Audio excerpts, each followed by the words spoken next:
A question that I get asked almost every day is, I live on septic, but I was always told I shouldn't have a garbage disposal. Can you have one? Should you have one? And what can happen when you actually have one installed? Today we're going to talk about that. This question pops up quite often, and usually it's going to be when people are moving from the city to the rural areas, and they're just not quite sure what to do. And that's fair, right? It's a whole new ball game for them. Now you got a septic system, you got a well, you've never used either of those before, and you just go with what maybe your grandparents told you, or a friend, maybe even your parents tell you, so you're not entirely sure who to believe. Now, I am a septic guy who's been doing this for almost 9 years now. I've been to over 8,000 houses. It's been a lot of reps on this system. Now, when it comes to garbage disposals, there is a little bit of truth, but most of it's kind of anecdotal made-up stuff. Let's talk about the facts, and before we get into that, let me know below if you're on a septic system, do you have a garbage disposal? And what were you told when it came to installing one of those on your system? When it comes to septic systems, they're really not that complicated. It's going to be a big concrete box, so you flush your toilet, run a sink, bathtub, whatever. All of that stuff is going to come from the house into the tank. The heavy stuff will fall out of suspension, and the liquids will work its way on into the absorption area. Now, the human body is really good at breaking down all of what we eat. So we break it down into our waste product, and we flush it down the toilet, and it just disappears. The little poo fairies will deal with it, and you don't ever have to think about it, right? Wrong. That's not how that works. What actually is happening is there's a lot of microbiology inside of that tank, and the bacteria keeps on working away at those solids, and it's doing its thing. It's breaking it down. You're off-gassing. All of that stuff's so cool. However, a garbage disposal doesn't do that. So what we mean by a garbage disposal is obviously the thing at the sink in the kitchen, and you just flip a switch and it kind of minces up all the stuff that's in the pipe. Mostly, it's going to be physically breaking all of that stuff down. What'll happen is you'll put, let's just say, a potato down the line. The potato will get mushed up, and then the water will carry it off into the tank, but there's no bacteria with it. It's just the potato. And whatever else happens to be growing inside of your trap, because, I don't know if you've ever pulled on them off, it's kind of gross. But so you have your potato working its way down to the septic tank. Now, one potato, perfectly fine, not going to cause any problems. But let's say that we put a sack of potatoes down there. So now we put 50 pounds of potatoes through our garbage disposal. One, you probably have a clog, and you're probably calling the plumber to dislodge all that junk and all that starch that you went ahead and sent down the drain. But two, now you're putting about 50 pounds worth of normal stuff into the system. It's not been broken down. It's just been physically shrunk. When the human body is digesting it, it's breaking down the membranes, it's breaking down the cell, it's breaking everything down into a more manageable state for the bacteria to do what it's got to do. So what happens is you put that sack of potatoes into the garbage disposal minces up all the stuff, and then it works its way to the septic tank.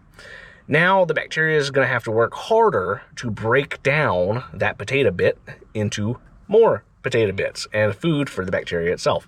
So what happens is the solids in the tank will start to build up and up and up and up until now the problem we have is your solids are escaping the tank. Remember, the whole purpose of the septic tank is to clarify the liquid. You want all of the stuff to stay in the tank so a more clear liquid is moving off and into the drain fields.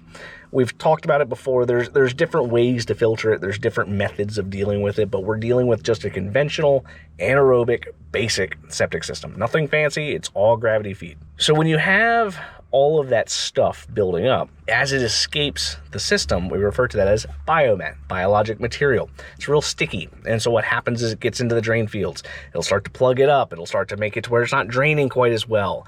And over time, you're going to shorten the expected lifespan of your system. In our area, we typically advise that a drain field should last you about 30 to 40 years.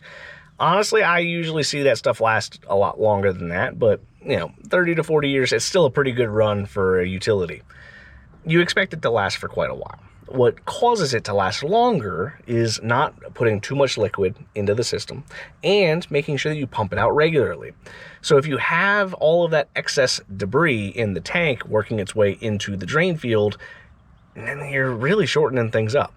What really seems to get a lot of people, though, are running toilets. If your toilets are running constantly, even though it's a little bit of water over the course of an entire week, month, year, perhaps, you're going to oversaturate your septic system because it's only designed for a certain volume of water. Typically in our area, it's 150 gallons per day per bedroom. That'll get you in the right ballpark. Your state might be a little bit different.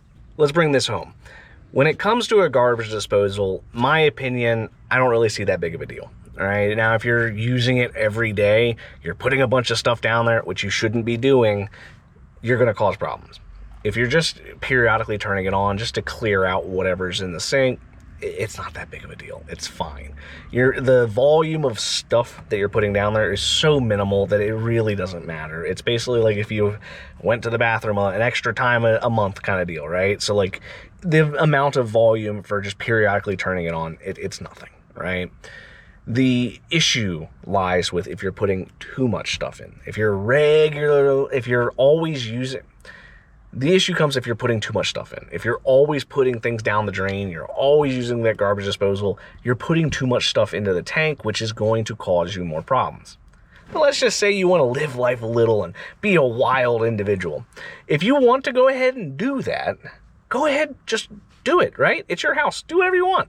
But I'll warn you, if you're not pumping out your tank to compensate for that amount of extra solids, you're going to quickly find out how expensive drain fields actually cost.